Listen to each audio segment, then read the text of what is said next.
give a basic introduction about myself. My name is Mohit Gupta and I basically belong to Ajmer, Rajasthan. So वहीं से मेरी schooling थी, 10th तक I was there. Then my +2 I was in Kota, obviously IIT cycle, Kota में था definitely. Then 4 साल I did my BTech from IIT Kanpur, electrical engineering.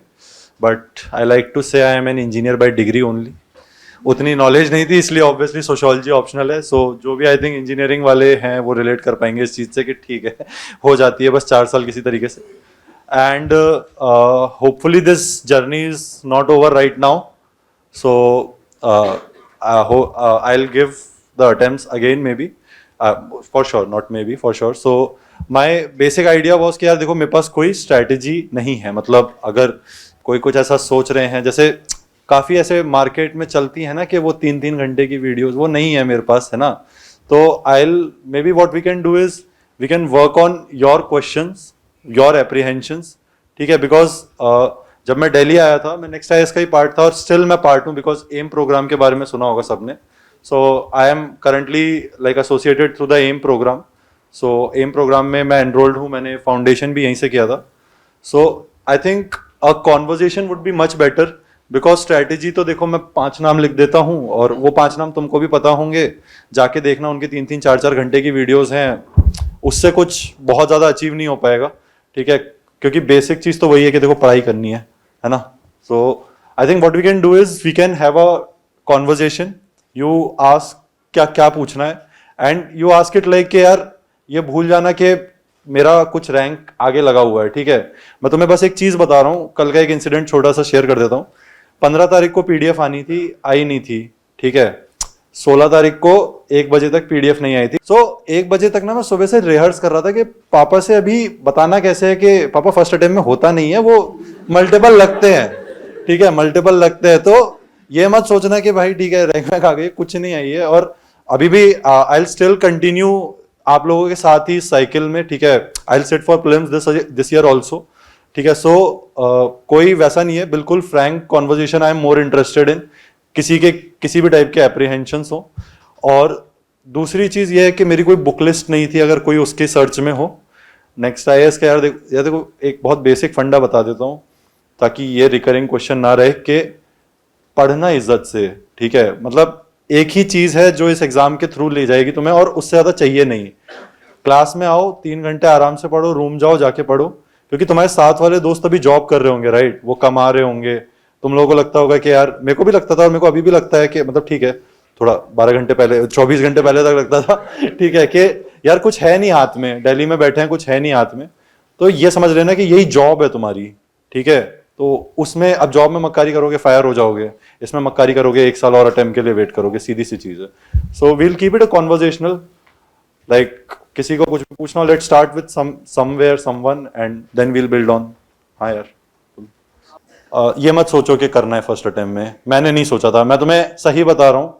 मैंने prelims के टाइम पे तुमने देखा था 2023 का पेपर बहुत डाइसी आया था एंड बिलीव मी 2024 और डिफिकल्ट होगा. आई कैन टोटली सी के जीएस का पेपर और टफ होने वाला है. तो ये मत सोच के जाना कि उस पेपर में देखो अपने ऊपर प्रेशर मत क्रिएट करो, बहुत है. मतलब सब लोग इस चीज से एग्री करोगे, यहाँ बैठे हो प्रेशर बहुत है और मत क्रिएट करना. फर्स्ट अटेम्प्ट में निकालना है, कब निकालना है, कैसे निकालना है, कौन सी रैंक के साथ निकालना है, वो वेरिएबल तुम्हारे हाथ में नहीं है. तुम्हारे हाथ में एक चीज है, पढ़ाई करना. ठीक है, उसमें ये नहीं होना चाहिए कि यार ये जब तुम्हारे सेल्फ डाउट तब आएगा ना कि तुम जब रात को सोने जाओगे तुम्हें लगेगा कि यार और पढ़ सकता था, करा नहीं, मतलब बैठा जितनी देर उतनी देर करा नहीं. बस वो नहीं आना चाहिए यार, उससे आती है नेगेटिविटी और फिर वो एक दिन आएगी, वो दूसरे दिन भी कैरी फॉरवर्ड होगी.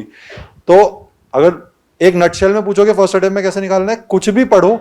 ठीक है, कुछ भी पढ़ो, न्यूज़पेपर पढ़ते हो, नोट्स पढ़ते हो, जो पढ़ रहे हैं definitely that's a good thing. Laxmikanth में भी जो टॉपिक्स, जैसे आई डोंट नो कि पॉलिटी हुआ है या नहीं हुआ है, बट हाँ, so certain topics are there, छोटे मोटे टॉपिक्स होते हैं, non constitutional bodies, 73rd 74th amendment से रिलेटेड बॉडीज, ये छोटे मोटे टॉपिक्स होते हैं, वो मैंने उससे कवर किए थे. तो ऐसी वही मैं चीज कह रहा हूँ कि कोई स्टैंडर्ड बुक लिस्ट नहीं है, बट एक स्टैंडर्ड फिलॉसफी है कि जो पढ़ो और खुश होके पढ़ना. कभी ना इसको, मतलब how do explain it to you कि 23 ईयर्स तुम लोगों ने, मतलब एक एवरेज एज में अपनी जब एंटर किया था, 22-23 ईयर्स तुमने पढ़ाई की होगी, कितने साल तुमने वो पढ़ाई की जो तुम करना चाहते थे।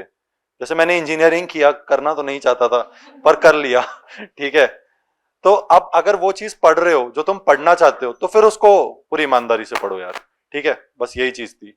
और ट्रस्ट करना यार, इधर है ना, ये मार्केट में निकलोगे ना बड़ा बाजार रोड पे, बहुत कुछ है, everyone has their material, everyone has their everything, मतलब नजर मत घुमाना, मेरा तो यही मेरा तो यही सजेशन है, जब तक क्लासेस चल रही हैं क्लासेस को इज्जत से पढ़ो, ऑप्शनल को पढ़ो, ऑप्शनल के बारे में, optional should be pretty strong जो भी ऑप्शनल है, एंड या just go forward with it.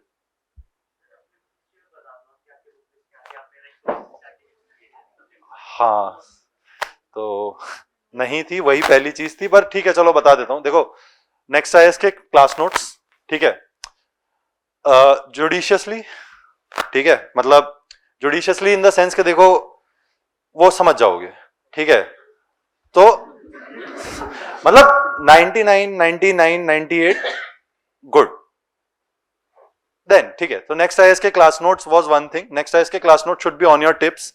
Apart from that अगर मेरा सजेशन लो तो न्यूज़पेपर कभी मत छोड़ना, लोग चाहते हैं कि वो सब्स्टिट्यूट कर दे विजन की मैगजीन से, नेक्स्ट आईएएस की मैगजीन से, कर तो दोगे यार, पर इशू क्या होता है, जैसे अभी कोई भी इशू चल रहा है, इलेक्टोरल बॉन्ड का इशू चल रहा था, अब तुम उस पर 10 लाइन पढ़ोगे, तुम्हें वो 10 लाइन कंडेंस फॉर्म में याद रह ही नहीं रहे, लेकिन अगर तुमने न्यूज़पेपर थ्रू आउट पढ़ा है तो वो मैटर तुम्हारे दिमाग में क्रिस्टल क्लियर होगा, उस पर डाउट नहीं होगा। So newspaper should be there in your basic book list. बाकी एक कोई सोर्स रख लेना क्लासरूम के अलावा, जैसे and that also depends on subject. जैसे मेरा एक थोड़ा सा एनालिसिस था कि आजकल प्रीलिम्स में मॉडर्न हिस्ट्री कम होता जा रहा है, उस पर सवाल नहीं आ रहे, maybe that they are trying to make a level playing field for everyone, ठीक है, इन्वायरमेंट में सवाल बढ़ रहे हैं, ठीक है, ज्योग्राफी में सवाल बढ़ रहे हैं, तो उसके लिए अगर तुम्हें लगता है कि तुम्हें किसी चीज की कंसेप्चुअल क्लैरिटी नहीं है, जैसे कौन सा सब्जेक्ट अभी पढ़ रहे, कौन सा हो गया अभी थोड़ा बहुत, ज्योग्राफी हो गया ना, तो जैसे अब ज्योग्राफी में क्लाइमेटोलॉजी पूरा कंसेप्चुअल है, ठीक है, फिजिकल ज्योग्राफी पूरा कंसेप्चुअल है, इंडियन ज्योग्राफी 50% कंसेप्चुअल, 50% थोड़ा रोड लर्निंग एग्रीकल्चर वाला पार्ट। तो तुम्हें जिस भी चीज में लगे कि ये चीज के बारे में पूरी क्लैरिटी नहीं है, pick up one source and try to do value addition, के बस वैल्यू एडिशन करना है। जैसे फॉर एग्जांपल एग्रीकल्चर में तुम्हें लगता है कि मेरे पास सारा करंट अफेयर्स का मटेरियल नहीं है, एग्रीकल्चर में सारे क्रॉप्स के बारे में जो क्वेश्चन आते हैं वन वर्ड क्वेश्चन वो नहीं है, वो किसी भी बुक से ले लो, वो चाहे नेक्स्ट आईएएस की बुक से ले लो, चाहे तुम मार्केट में कोई फोटोकॉपी उठा लो, या कोई भी स्टैंडर्ड बुक्स, जैसे लोग कहते हैं कि जीसी लियोंग पढ़नी चाहिए ज्योग्राफी के लिए, यार देखो मेरे पास इतना टाइम नहीं था ऑनेस्टली फर्स्ट अटेम्प्ट में कि मैं क्लास भी कर पाऊं, मैं ऑप्शनल भी कर पाऊं, मैं उसके साथ में स्टैंडर्ड बुक्स भी कर लूं, क्योंकि मैं वो नहीं सोच के चल रहा था ना कि एक स्ट्रेटेजी वीडियो बनाऊंगा तो मैं सब करके चलता हूँ और फिर सब वो होना चाहिए, है ना। तो बस ये चीज फॉलो करना कि यार क्लास में जैसे अब आज राहुल सर पढ़ा रहे थे, ठीक है, आज अगर तुमने हड़प्पन एज पढ़ लिया, उसको जाके घर पे एक बार रिवाइज कर लो, और फिर लगे कि कोई लूप होल्स हैं उसको कवर कर लो बेसिक एडिशनल सोर्सेज से। I think that should do it. And जो क्लास टेस्ट होते हैं तुम्हारे नेक्स्ट आईएएस में, जो वीकली क्लास टेस्ट होते हैं, और अब तो शायद उन्होंने इस साल से मंथली भी स्टार्ट कर दिया ना, तुम लोग देखोगे कि अगर तुम्हारा नया बैच है तो विद इन अ मंथ, और अगर पुराना बैच है तो अब तक ये हो चुका होगा कि अटेंडेंस रेट 20%, 30%, 40% पर ड्रॉप कर जाएगी, ठीक है। मेरी सिंसियर एडवाइस है यार वो मत करना, टेस्ट का डर मत आने देना, चाहे वो वीकली क्लास टेस्ट हो, चाहे वो प्रीलिम्स का टेस्ट हो, या बाद में तुम्हारी पीटीएस हो, एमटीएस हो, कुछ भी, क्योंकि तुम्हारे मन में डर तभी आएगा जब तुम्हें पता होगा कि तुम पढ़ नहीं रहे हो अच्छे से, तुम रिवाइज नहीं कर रहे हो अच्छे से। तो अपने दिमाग को वो मौका मत देना वो फियर साइकोसिस क्रिएट करने का, क्योंकि ओआरएन में बैठे हो, डिप्रेशन सड़कों पे चल ही रहा है यहाँ पे, ठीक है, बहुत इजीली ट्रैप हो जाओगे उसमें। तो सबसे बेस्ट तरीका तो यही है, सोर्सेस क्लियर रखो अपने बेसिक्स, और ये मत सोच के जाना। एक और लास्ट चीज बोल रहा हूँ, बहुत ऐसा लग रहा होगा कि मेटा फिलोसफिकल चीजें बोल रहा है, क्योंकि मेरे पास सही में नहीं है, मतलब वो कोहेरेंट डिटेल्स जो जैसे मैंने वीडियोस देखे थे, पता नहीं कैसे कर लेते हैं लोग, कैसे आंसर शीट पे ये करना, वो मुश्किल है यार, वो tough, salute to those guys. But जो दूसरी चीज मैं कह रहा था कि फियर साइकोसिस क्रिएट नहीं होना है, और जितने भी टेस्ट दोगे ना उनको एक एनालिटिकल पर्सपेक्टिव से देना। हर टेस्ट का ऐसा नहीं कि यार, जैसे अभी तो तुम्हारा कोर्स स्टार्ट हुआ है, बट जब प्रीलिम्स टेस्ट सीरीज चलेगी, जो तुमसे पहले वाले बैच ने कोर्स अभी खत्म किया है, उनकी प्रीलिम्स टेस्ट सीरीज चल रही है, सो उसके अंदर क्या होगा कि बस आए 100 क्वेश्चन चेक किया और फेंक दिया, वो मत करना, वो टेस्ट देना ना देना सब बराबर ही हो जाएगा। हर क्वेश्चन में ये एनालाइज करने की कोशिश करना कि ये मेरे को क्यों आता था और क्यों नहीं आता था, और ये चीज मान के चलो कि इस एग्जाम को क्लियर करने के लिए ना 100% नॉलेज नहीं चाहिए, क्योंकि अगर 100% नॉलेज चाहिए होती ना तो कोई भी ऐसा टॉपर नहीं होता जो अगले साल के प्रीलिम्स में फेल हो जाता। हर साल ये ट्रेंड रहा है, मेरे आईआईटी कानपुर के सीनियर्स रहे हैं, मेरे साथ वाले लोग रहे हैं, इवन मैं खुद हो सकता हूं कल को कि कल प्रीलिम्स लिखूं कल फेल हो जाऊं, कल मेंस लिखूं कल फेल हो जाऊं, कल इंटरव्यू लिखूं कल फेल हो जाऊं। एंडलेस एग्जांपल्स है मेरे पास, रियल लाइफ एग्जांपल्स तुमने भी सुने होंगे। सो इस नॉलेज, इस ये पेपर वैसा नहीं है कि 100% नॉलेज लेके जाओगे वहां जाके छाप के आ जाओगे। 40% पढ़ो, 30% पढ़ो, 50% पढ़ लिया तो रैंक 1, ठीक है, लेकिन जो पढ़ोगे उसको इज्जत से पढ़ो, ठीक है, यही है यार मेरे पास। Okay, so how to choose optional. मैं बेसिक क्राइटेरिया जो मैंने बाकी लोगों से मैं बात करता हूं, मैं तुम्हें भी वही कहूंगा। ऑप्शनल वो पढ़ना जो दिन में 9 घंटे पढ़ पाओ, क्योंकि मेंस के टाइम पे ऑप्शनल जो तीन महीने का टाइम होता है बीच में प्रीलिम्स और मेंस के टाइम पे, उसमें ऑप्शनल तुम दिन में कम से कम आधा दिन और कुछ कुछ दिनों में पूरा दिन भी ऑप्शनल पढ़ रहे होगे।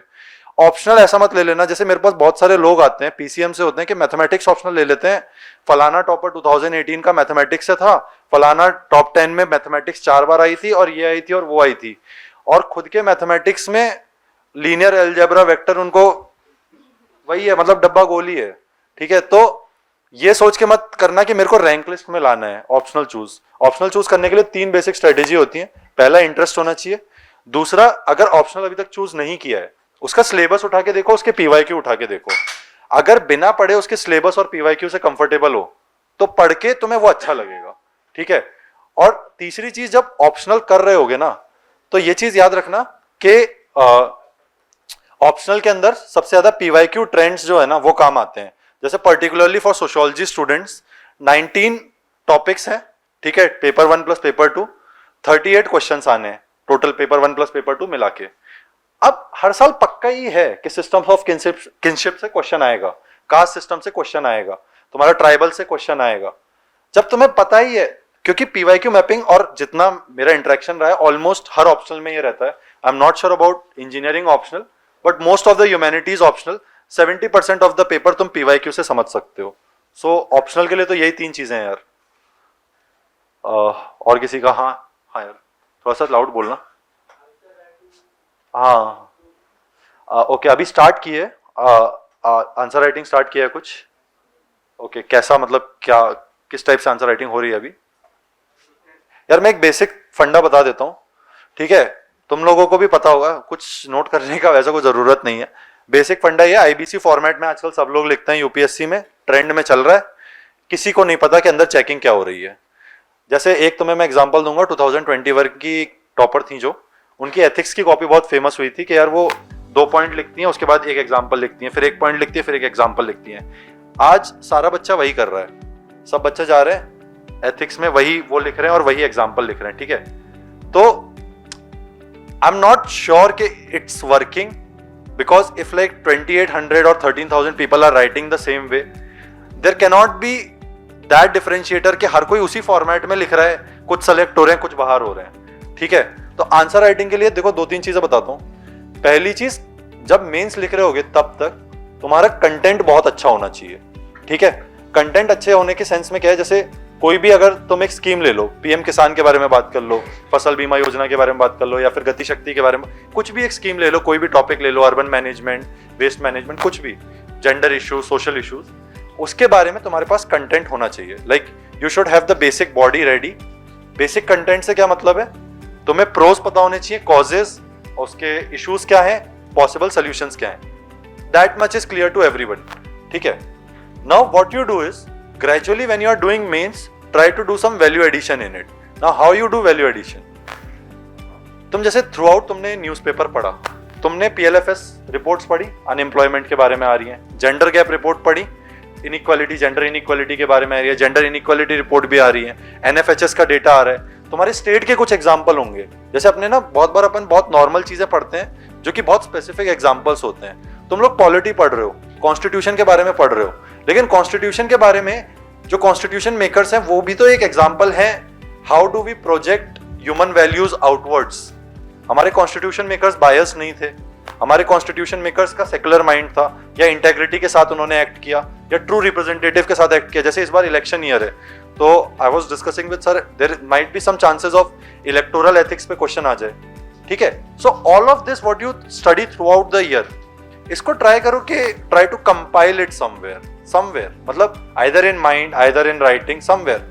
आते हैं कंपाइलेशंस, मार्केट में भी आते हैं, पर हमें भी पता है कि उनकी कितनी एफिशिएंसी और कितनी यूटिलिटी होती है। So that is your value addition thing. और तीसरी चीज मैं ये कहूंगा, अभी तुम्हें समझ में आएगी नहीं, पर मेंस में ना ब्लफ मत करना। मेंस में अगर कभी ब्लफ कर गए ना तुम, जैसे तुम्हें आंसर पता नहीं, जैसे मार्केट में नैरेटिव चलता है, मेरे को कभी उस पर बिलीव हुआ नहीं, और होपफुली सेकंड अटेम्प्ट में भी वो चीज नहीं अडॉप्ट करना चाहूंगा कि कॉपी पूरी भरनी है। मतलब भरनी है, मना नहीं कर रहा, एंटी नैरेटिव नहीं दे रहा हूं, कॉपी पूरी भरनी है, पर कुछ भी नहीं लिखना है, ठीक है। जैसे ग्रीन रेवोल्यूशन के बारे में तुमसे ये पूछ रहे हैं कि उसके प्रोडक्शन क्यों डिक्लाइन हुआ पोस्ट 80s, और तुम ग्रीन रेवोल्यूशन के बारे में बता के आ रहे हो कि ग्रीन रेवोल्यूशन में ये हुआ था, फर्टिलाइजर आए थे, फिर क्रॉप एफिशिएंसी बढ़ी थी, फिर हाई यील्डिंग वेराइटीज थी। तुम कचरा लिखोगे तो दो इश्यूज। अब ये थोड़ी न्यूआंस चीज इसलिए क्योंकि ये मेंस के टाइम पे ज्यादा काम आती है, क्योंकि तुम्हारा टाइम भी गया उसमें और तुमने लिखा भी कचरा, जो तुम्हें भी पता है कि तुमने कचरा लिखा है। तो जो 35 साल एक्सपीरियंस्ड आदमी है उसको तो पता ही होगा ना कि कचरा लिखा है, वो 0 दे देगा तुम्हें, ठीक है। तो ब्लफ करने की कोशिश मत करना। और एक चीज, लास्ट चीज ये है कि जो तुम अपने यहाँ पे टेस्ट देते हो ना, ये 2-3 क्वेश्चन आ रहे होंगे अभी वीकली क्लास टेस्ट में, और अब मंथली में शायद 6-7 भी देने लग गए हैं, ठीक है। What you can do is, जब तक तुम एक बात पे ये भरोसा कर सकते हो कि जब तक तुम प्री लिखो तब तक तुम अपने ऑप्शनल की आंसर राइटिंग को स्ट्रॉन्ग कर लो, क्योंकि ऑप्शनल साथ में चल रहा होता है। जीएस की जितनी चल रही है उतनी ठीक है। जीएस के लिए वो 90 डेज सफिशिएंट होंगे, दिस आई कैन गारंटी। 90 और 100 डेज, उस 100 डेज में तुम सुबह 6 बजे उठोगे, रात को 12 बजे सोओगे, दिन भर सिर्फ आंसर ही लिख रहे होगे। तो right now worry about building your knowledge base. When you have it coherent, then you focus on that answer writing also, that will come naturally I guess. So yeah, that's that. Yes. Yeah, that's a good question. I'll tell you, and I really hope that you people follow that because it's tough. देखो tough इसलिए है क्योंकि रोज करना पड़ेगा। Next IAS का एक DC आता है, ठीक है। आई डोंट नो कितने लोगों ने, तुम्हारे जो क्लास टेस्ट बनते हैं ना एक्चुअली वहीं से बनते हैं वो, ठीक है। तो मेरे को ये था कि यार मेरे को चुल मच गई थी कि यार मेरे पैर 2-3 क्लास टेस्ट दिए, नंबर नहीं आए मेरे। फिर मेरे को लगा कि एक बार मैंने वो डीसीए पढ़ा, अगला क्लास टेस्ट या नंबर आ गए, फिर मेरे को उसकी आदत पड़ गई। अब उस डीसीए की सबसे अच्छी बात क्या है, तुम पढ़ते होगे द हिंदू, इंडियन एक्सप्रेस में से कोई एक अखबार, तुम बिजनेस स्टैंडर्ड नहीं पढ़ रहे होगे, तुम इंटरनेशनल कोई इंटरनेशनल न्यूज पीआईबी नहीं पढ़ रहे होगे, पीआरएस नहीं पढ़ रहे होगे। It's a 40-45 minutes read, time investment मांगता है, लेकिन उसमें होता क्या है, 20% करंट अफेयर्स होता है, 80% स्टैटिक का ही होता है वो, ठीक है। सो व्हाट हैपेंस इज, अगर तुमने दिन में एक बार न्यूज़पेपर पढ़ लिया और शाम को जाके तुमने वो चीज कवर कर ली, जैसे यूजुअली T-1 वीक का होता है कि अगर इस वीक में तुम्हारा टेस्ट है तो उससे पुराने वाला करंट अफेयर्स 1 हफ्ते पुराने वाला आएगा, तो रोज जाके 2 दिन का करंट अफेयर्स वो पढ़ लो। अब जैसे एक एग्जांपल दूं मैं, पॉलिटिकल डिफेक्शन की बातें होती हैं, ठीक है। पॉलिटिकल डिफेक्शन, उसमें 20% में लिखा होगा कि कौन सी पार्टी में हुआ, क्या हुआ।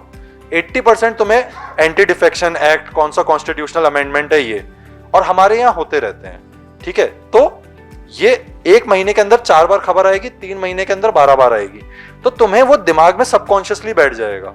जैसे कॉन्स्टिट्यूशनल अमेंडमेंट लोग कहते हैं कि याद करना टफ होता है, या तुम्हें ऐसा कहते हैं कि स्टैटिक याद करना टफ होता है। अब तुम सेम स्टैटिक को, वॉल्केनिक इरप्शन चाहे इटली में हो रहा है, चाहे रोम में हो रहा है, चाहे कहीं पे भी हो रहा है, हवाई में हो रहा है, बार बार न्यूज आ रही है, बार बार स्टैटिक पढ़ रहे हो, तुम्हारे सबकॉन्शियस में बैठ गया, तो करंट अफेयर्स भी तुम्हारा कवर हो गया, क्योंकि उसमें पीआईबी भी है, उसमें पीआरएस भी है, उसमें बिजनेस स्टैंडर्ड भी है, उसमें द हिंदू भी है, इंडियन एक्सप्रेस भी है, उसके साथ में तुम्हारा स्टैटिक भी पूरा दिमाग में बैठ रहा है। And believe me, I don't know how many of you will follow this. जो मेरे जूनियर्स थे जो मेरे कॉलेज से आए थे, मैंने उनको सेम चीज कही, many of them will appear for prelims, almost all of them will appear for prelims, but जिन्होंने ये चीज फॉलो करी ना, this will help you, this will really help you in current affairs. And FOMO नहीं होगा कि कोई source में कुछ और लिखा था छूट गया। सो दैट इज वन थिंग। बाकी चाहो इतना हो जाए, उसके बाद श्रद्धा रहे मन में, मंथली करंट अफेयर्स उठा लो, मंथली करंट अफेयर्स कर सकते हो। इससे ज्यादा करंट अफेयर्स नहीं करना, ये बहुत ज्यादा है, मतलब ये मैक्सिमम लिमिट में बोल रहा हूँ। ये नहीं होना चाहिए कि फिर 4 महीने की आ रही है, आजकल क्या है ना, ट्रेंड है, हर चीज का एक करंट अफेयर डाल देते हैं। कुछ कोई भी कंपाइलेशन, हफ्ते की भी कंपाइलेशन आ रही है, 15 दिन की भी आ रही है, 30 दिन की भी आ रही है। कुछ लोग अब पता नहीं क्या क्या इसका भी बनने लग गया, शायद ईयर बुक का भी कंपाइलेशन बनने लग गया कि ये भी आप पढ़ के जाइए प्रीलिम्स के लिए, आपको हेल्प कर। इंसान हो, इंसान की तरह पढ़ो यार, चिल मार के पढ़ो। मैं तुम्हें बता रहा हूँ, तुम्हें 200 नंबर नहीं चाहिए प्रीलिम्स क्वालिफाई करने के लिए, और तुम्हें 1700 नंबर नहीं चाहिए मेंस क्वालिफाई करने के लिए। एग्जैक्टली 50% से कम प्रीलिम्स में चाहिए और 50% तुम्हें मेंस में चाहिए। उतना पढ़ते हैं, बस वही है।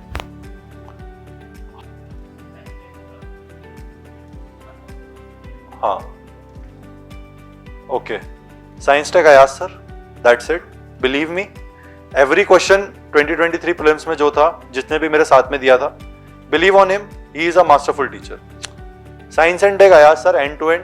देखो एपी सिंह सर जैसे environment, I don't know environment हुआ है या नहीं हुआ है, जो but AP Singh sir environment के, राहुल सिंगर सर एंशिएंट के, Ayaz sir science and tech end to end करवाएंगे।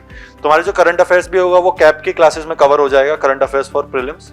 सो that is science and tech वाली चीज। दूसरी चीज, न्यूज़पेपर पढ़ते रहना, क्योंकि न्यूज़पेपर में कभी क्या है ना, छोटी मोटी चीजें आती रहती हैं। जैसे इंडियन एक्सप्रेस में एक अच्छी चीज है कि एक एक्सप्लेन सेक्शन आता है उसके अंदर, तो वो एक्सप्लेन से, अब तुमने एलएचसी के बारे में पढ़ा, लार्ज हेड्रॉन कोलाइडर, तुमने उसका एक्सप्लेन पढ़ लिया, तुम्हें सर के नोट्स पता है, तुम्हारे दिमाग में पिक्चर क्लियर हो गई। ठीक है, आदित्य L1 अभी लॉन्च हुआ, चंद्रयान लॉन्च हुआ, पिक्चर क्लियर हो जाती है उससे। सो आई थिंक अयाज सर वाली चीज। सोशियोलॉजी वाली जो चीज है यार, देख ऑनेस्टली बताऊं तो मेरी कोचिंग मैंने जहां से भी करी थी, फरवरी में खत्म हुई थी। ठीक है, तो मैंने प्रीलिम्स से पहले एक बार भी मेरे ऑप्शनल का रिवीजन नहीं किया था, बट देन अगेन क्लास में इतना ध्यान दिया था कि यार ऑप्शनल पूरा समझ में आता था। सोशियोलॉजी में कोई ऐसी चीज नहीं थी कि रट्टा मारनी थी, सिवाय ऑथर्स के नाम के, क्योंकि वो लिखनी होती है। तो मैं बहुत ब्रीफ में ही बताऊंगा। क्लास नोट्स किए थे, बाइबल है जो नितिन सांगवान डेफिनेटली करनी पड़ेगी। पीवाईक्यूज मैंने सारे लिख के गया था एग्जाम से पहले। पीवाईक्यूज लिख के जाना ऑप्शनल में, बहुत हेल्प होगी। अराउंड 70% पेपर वहीं से बनेगा, आंसर राइटिंग की प्रैक्टिस हो जाएगी। उसके अलावा तो सोशियोलॉजी में कुछ होता नहीं यार, बहुत छोटा ऑप्शनल है, प्यारा ऑप्शनल है। सो या दैट्स इट। या और किसी का कुछ? यस अरे यार ठीक है यार, आई डोंट नो, मैं पता नहीं कुछ कॉन्फिडेंशियल होता होगा, आई am not very sure. So let's keep the board name secret. I think सिर्फ वही एक चीज कॉन्फिडेंशियल हो सकती है, may be, I don't no. So my interview was on 1 मार्च। ठीक है, it was last day last slot. ठीक है, so last day last slot का ऐसा कहा जाता है कि यार उनको कटाने के चक्कर में रहते हैं कि तुम आओ 15-20 मिनट बैठो, देखेंगे, चलो जाओ। अब हमारा हो गया, थक गए हम लोग पूरे हफ्ते भर से, बट फॉर्चुनेटली मेरा जो बोर्ड था उसने एंटरटेन किया। सो मेरा जो इंटरव्यू था ना वो मोस्टली डेफ सेंटर्ड ही था। आई डोंट नो कितना रेलेवेंट है, थोड़ा सा मेरे को भी अजीब लग रहा है बताते हुए। अभी डेफ सेंटर्ड ही था, अराउंड 70% डेफ के अराउंड था, करंट अफेयर्स के अराउंड था। तो यार 12th फेल जैसा नहीं होता है इंटरव्यू, सेटिंग वैसी होती है, वैसा नहीं होता है, प्रोफेशनल इंटरव्यू होता है। यू गो इन देयर, ठीक है, there are 5 members sitting, 2 members on this side, 2 members on this side, chairperson in the front. The chairperson starts the questioning. So मेरे से a lot of questions were asked on electrical engineering, which was expected of me, and hopefully, fortunately, मैं 40 days 45 days अपने interview को जाने से पहले पढ़ के गया था इलेक्ट्रिकल इंजीनियरिंग। तो मेरे से ग्रीन एनर्जी पे, ग्रिड स्टेबिलिटी पे, पम्प्ड हाइड्रो स्टोरेज पे, वेरिएबल पावर प्लांट्स पे काफ़ी क्वेश्चन, काफ़ी टेक्निकल में उन्होंने ट्रांसमिशन डिस्ट्रीब्यूशन लॉसेज पूछा, पूरा ग्रिल कर दिया। पर उसमें भी थोड़ी ऑनेस्टी मेंटेन करी यार, कि जैसे उन्होंने अराउंड मेरे से 10 to 12 क्वेश्चन पूछे। एक क्वेश्चन उन्होंने पूछा कि round the clock renewable energy क्या होती है, वो नहीं आता था। I said no, I don't know. Then move to member 1. Member 1 asked a lot about my institute. He was more of concerned about situational reaction. So he asked about the role of alums, what did IIT Kanpur contribute, what do you think you would have done differently in IIT Kanpur. Then he asked a lot about situational question. Rajasthan के बारे में questions थे कि राजस्थान में patriarchy के जो issues हैं उस पर क्वेश्चंस थे, जेंडर इश्यूज पे क्वेश्चंस थे। Then there was third member. So this member is your typical member who isn't smiling throughout the interview, who is just like looking dead, who is just looking dead at you, and he is like, I'm not impressed by any of your answers. He starts off with this, okay, your interview is going very well, but all of this is philosophical talk that you are doing over here. I want some concrete answers, and don't stretch the answers. Just give me short, crisp answers. So he asked a lot of factual questions on various schemes, like women development की schemes पे काफ़ी सवाल थे, NGOs पे सवाल थे, SHG पे सवाल था। फिर एक सवाल उनका जो स्ट्राइक आउट था वो ये था कि उन्होंने उससे पहले डिस्क्लेमर दिया कि मैं अब एक सवाल पूछूंगा जिसका आंसर तुम्हें नहीं पता होगा। तो मैंने कहा ठीक है, पूछिए। तो उन्होंने सवाल पूछा कि when did humans stop growing? So first biologically answer करो, then mentally आंसर करो। तो मैंने वही कह दिया जो मेरे को पता था कि नहीं पता है सर, that's it. पूरा बोर्ड हंस दिया, वो इंसान अभी भी नहीं हंसा, like this can't okay. So moving on, third person जो थे वो काफ़ी करंट अफेयर्स पे पूछा उन्होंने, Russia Ukraine war, Israel Gaza, Israel Palestine जो अपना चल रहा है, काफ़ी इसराइल पैलेस्टीन उन्होंने मुझसे इसलिए पूछा था क्योंकि मेरा लास्ट इंटरव्यू था सेकंड स्लॉट में, आफ्टरनून स्लॉट में, तो पूरा दिन था मेरे पास न्यूज़पेपर पढ़ने के लिए। और उस दिन तो मैंने Indian express, the Hindu, Hindustan times, Dainik Bhaskar सब पढ़ के गया था, क्योंकि मेरे को एक्सपेक्टेड था कि यार क्योंकि तुम जब सेंट्रल हॉल में जाते हो ना तो दो चीजें दिखती हैं, अखबार दिखते हैं और लौटी चौको पाए, ये दो चीजें रखी होती है कि इंसान बेहोश नहीं होना चाहिए और दूसरा अखबार पढ़ता रहे, ठीक है। तो मैंने सारे ही अखबार पढ़ लिए थे यार। वहाँ पे ऐसे वो उनका रविन्द्रनाथ टैगोर की एक पोयम लगी हुई है ना, where the mind is without fear, वो 4 बार पढ़ ली। फिर वहाँ पे म्यूरल, वो पेंटिंग्स टाइप की लगी हुई, तो मतलब मेरा इंटरव्यू आते आते तो मतलब मैं खत्म ही हो गया था, सारा न्यूज़पेपर वगैरह सब पढ़ लिया था। So that actually help. उन्होंने जैसे एक क्वेश्चन पूछा था स्पेसिफिकली कि आज के डेट में एग्जैक्टली गाजा का डेथ टोल क्या है, और अगर तुमने उस दिन का सुबह का न्यूज़पेपर नहीं पढ़ा होगा तो तुम नहीं बता पाओगे। और ऐसे ही चेयरमैन मैम ने मुझसे सवाल पूछा था कि WTO में इंडिया के इश्यूज क्या हैं। अब WTO की मीटिंग अगर तुम लोगों को पता होगा तो 31 को कंक्लूड होनी थी, लेकिन वो 2 तक एक्सटेंड हो गई थी, तो डॉक्यूमेंट नहीं आया था। तो until and unless you are following the newspaper, you won't be able to answer that. So that was it. The 4th member was very chill. He was like, okay. Then the last question was pretty good, and I think that was one of the memorable questions for me. So I have written watching cricket in my dap.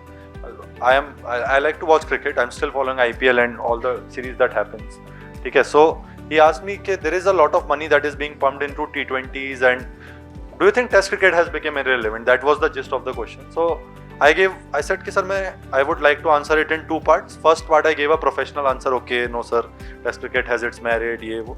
But then the last thing that I said was, and I think that ended the interview note on high, was कि sir T20 might produce some big hitters, but Test cricket produce legends. So that kind of sums up the atmosphere के it was a very chill atmosphere. And I don't know कितने लोगों के लिए relevant था, because अभी तो prelims दिमाग में होना चाहिए. So yeah, that's it. Apart from that, I have one more thing to share. Don't go after multiple sources ना। यहाँ पे जैसे तुम्हारे मेंस के टाइम पे स्पेसिफिकली होगा, तुम्हें हर जगह से ना फ्री चीज़ें बहुत ज़्यादा मिलने लग जाएंगी कि हमारे यहाँ आके भी टेस्ट लिख लो और हमारे यहाँ आके भी टेस्ट लिख लो। इवन प्रीलिम्स के टाइम पे एवरीवन इज लाइक कि ये टेस्ट लिख लो, वो टेस्ट लिख लो। टेस्ट तो लिख लेना, लेकिन टेस्ट को एनालाइज भी बहुत करना। मतलब मैं एक एग्जांपल दूंगा। मेरे आज if I am residing in Patel Nagar, so अगर कोई भी मेरे कमरे पे आता है, so I still have a huge stack of question papers.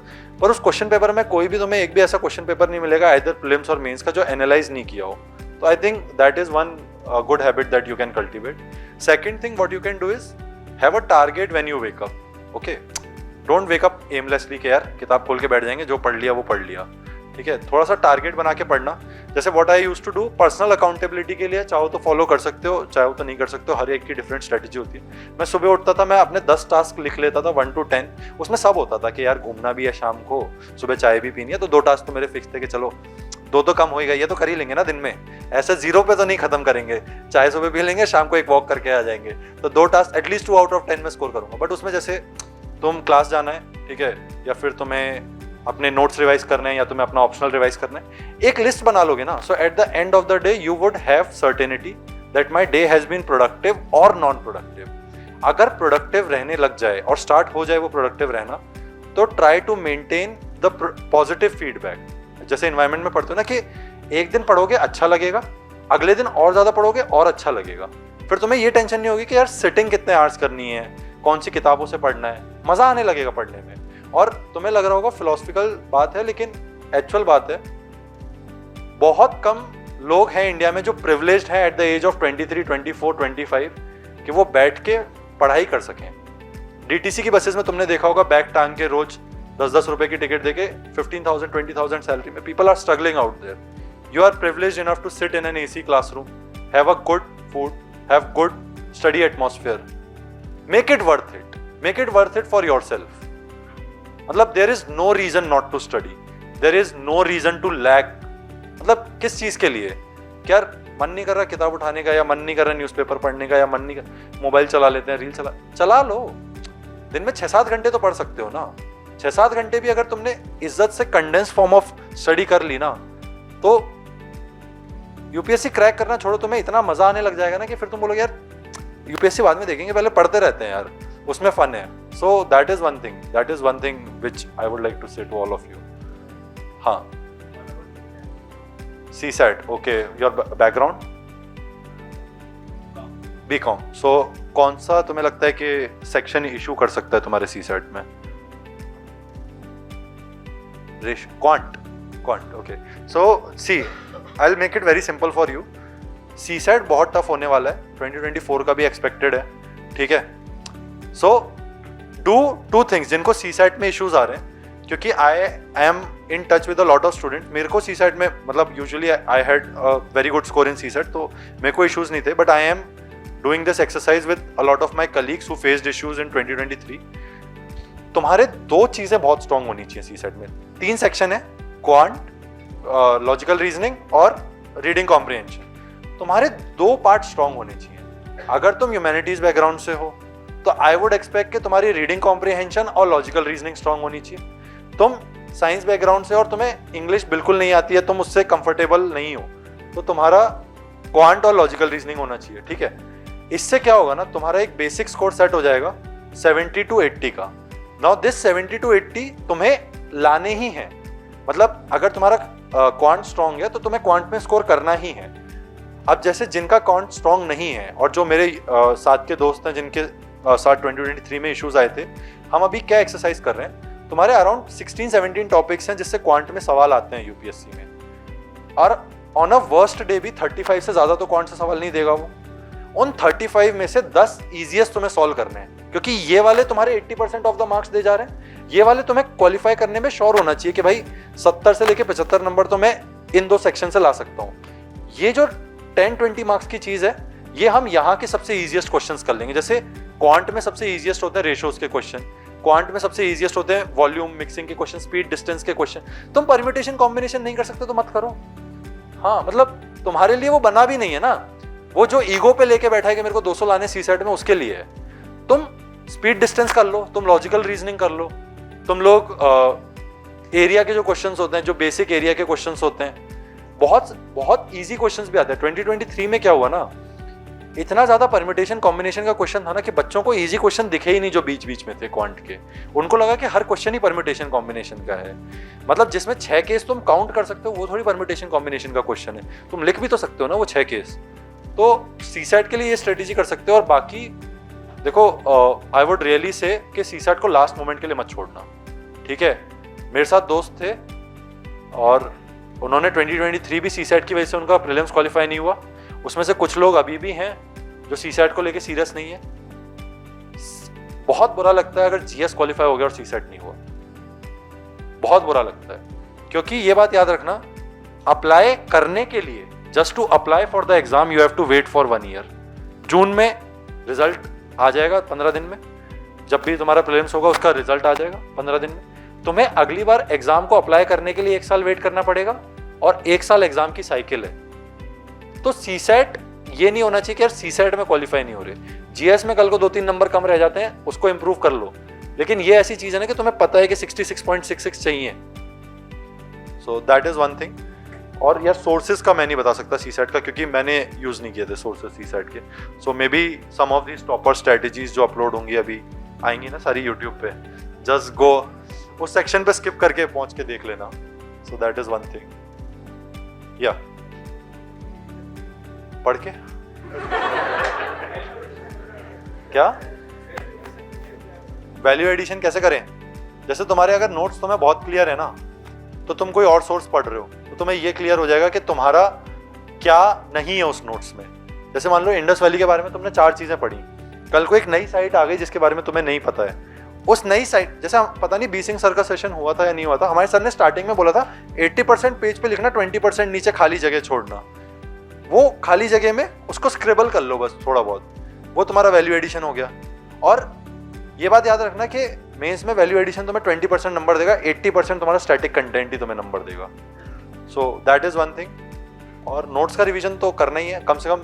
I am expecting कि एटलीस्ट 3 घंटे की क्लास हो रही है, 3 घंटे और जोड़ लो अगर कोई ऑप्शनल कर रहा है, 6 घंटे. तो आप रूम पे जाके एटलीस्ट जो बेसिक मिनिमम कर सकते हो वो नोट्स का रिवीजन है, ठीक है. So that is one thing. हाँ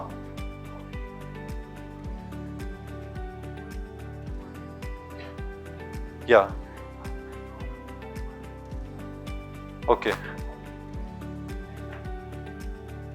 क्योंकि मेरे पास और कोई कमिटमेंट नहीं थी, मैंने वही चीज़ बोली ना, मतलब मैं दिल्ली में था और मेरा एक ही काम था पढ़ना है, तो पढ़ रहे थे। सो यार टाइम मैनेजमेंट के इश्यूज देखो, अब तुम्हें लग सकता है कि बहुत हार्श चीज़ है, पर टाइम मैनेजमेंट के इश्यूज वो उन्हीं को आ रहे होते हैं जो पढ़ नहीं रहे होते हैं। जो पढ़ रहा होगा बच्चा, उसको कभी टाइम मैनेजमेंट का इशू नहीं आएगा, क्योंकि उसको पता है कि तुम क्या करोगे, सुबह उठ के 10 टास्क लिखोगे, तुमने 6-7 कंप्लीट कर लिए अपने दिन के, अब तुम रात को सोने गए, तुम्हें पता है कि इस दिन में 6-7 ही हो सकते थे, 7 का 8 नहीं कर सकता था मैंने कहीं मक्कारी नहीं करी। तो बस वही टाइम मैनेजमेंट का वही सोल्यूशन है यार। और दूसरी चीज़ ये कर सकते हो कि अपनी एफिशिएंसी बढ़ा दो। अगर कभी तुम्हें लग रहा है कि टाइम, जैसे न्यूज़पेपर पढ़ते हुए पता, आई एम नॉट श्योर कि कितना टाइम हो गया, बट एक ऑप्टिमम स्पीड पे अगर तुम न्यूज़पेपर पढ़ो तो इंडियन एक्सप्रेस की मैं बात कर रहा हूँ, 1 hour 20 minutes 1 hour 25 minutes is sufficient. तुम अगर नोट्स ले रहे हो अराउंड, तुमने डिसाइड किया कि आज मेरे को पॉलिटी का पूरा एग्जीक्यूटिव रिवाइज करना है, if you are taking like around 6 hours to do that, if you are doing it efficiently you can do it in 4 or 5 hours। But अब ये सब फंडे हैं, मेरे को पता है काम नहीं करते, क्योंकि मैं भी यहीं बैठा था, मैंने भी किया था। तो मैं तो यही कहूँगा यार, जो शेड्यूल बनाओ उसको ट्रस्ट करो, एक शेड्यूल होना चाहिए, और जब क्लासेस खत्म हो जाएं तब ये बात याद रखना कि तब मोटिवेशन लाना बहुत टफ हो जाता है। अभी तो तुम्हें पता है कि शाम को क्लास है, आना ही है, या सुबह क्लास है, आना ही है। जब क्लासेस खत्म हो जाएंगी तब उस फेज में अपने ऊपर ही अकाउंटेबिलिटी रखना कि I need to do it, I need to get up at right time, I need to pick up the right subjects. And specially prelims के लिए, जैसे मेरा एक जस्ट अ फनी इंसिडेंट, कल एक बच्चा था मेरे साथ, सो आई आस्क्ड हिम कि क्या कर रहे हो प्रीलिम्स के लिए, सो ही सेड के रिवीजन चल रहा है, ancient medieval art and culture पढ़ लिया है। मैंने कहा वेरी गुड, पर polity, economy, geography, science and tech और एनवायरनमेंट का क्या सीन है? बोले वो अभी नहीं हुआ है। तो ऐसी हरकतें मत करना। 5 पिलर्स जो तुम्हारे हैं प्रीलिम्स प्लस मेंस के, उनको तुम फोकस करके रखना, polity, geography, economy, environment, science and tech, ये तुम्हारे पिलर्स हैं, ये तुम्हारी बल्क ऑफ स्कोरिंग देंगे, चाहे प्रीलिम्स में हो, चाहे मेंस में हो, चाहे इंटरव्यू में हो। Current affairs plus smaller subjects like ancient, medieval, modern, because these are lengthy subjects with low ROI, बहुत बड़े हैं, और उसके बाद भी वहां पे कोई भी टर्म लिख देंगे। मतलब मेरे को तो लगता है कभी कभार ये लोग नेशनल म्यूजियम चले जाते हैं, जो टर्म पसंद आती है उठा के प्रीलिम्स में डाल देते हैं, वहां पे सारे पीवाईक्यू मिलेंगे तुम्हें। अगर नेशनल म्यूजियम घूमने जाओगे ना, एंशिएंट हिस्ट्री और मिडीवल हिस्ट्री के सारे पीवाईक्यू वहीं से तुम्हें बने हुए दिखेंगे, ठीक है? तो उसका जिन चीजों का आरओआई नहीं है उस पर टाइम वेस्ट मत करना।